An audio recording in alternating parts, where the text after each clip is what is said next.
Well, we're at the Amatnes Cafe Gallery in the centre of Blackpool.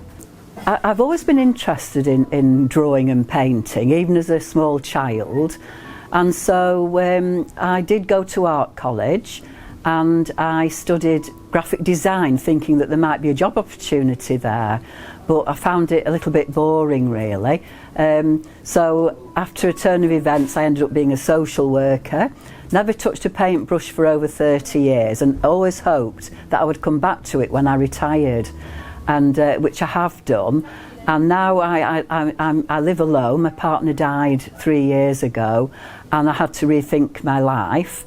And so now I paint, I've joined different art groups, and hopefully I've sort of retained my art skills, and it's something that I feel a real need to do, and I find it very therapeutic and I enjoy it, and I feel that I'm doing something that's worthwhile with my time because I'm now retired.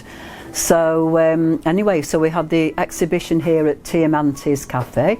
I've got a loft full of paintings, so that there's been about 18 or 19 paintings in the cafe area. My other hobby really is travel, and I'm doing my bucket list, and I've sort of travelled most of the world really. So a lot of my paintings reflect where I've been.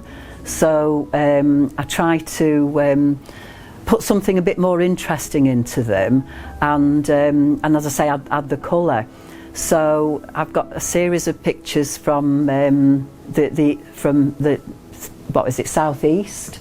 I use acrylic on canvas, and I try to introduce things like metallic paint, even glitter, to try and put over some of the ideas that I have. So I've tried to make them as different as possible and as interesting as possible, but it's very difficult. I just thought that if I could sell anything, then it's handy if you can make a few bob while you're doing it, and they're not just all stuck in your loft, you know. So anyway, so that's my motivation as well. But I do feel that I have to do it, and at least I've completed something, and I've felt I've been a little bit creative. So that's why I'm carrying on with it for the imminent future. As long as I can see well enough, I'll have a paintbrush in my hand now.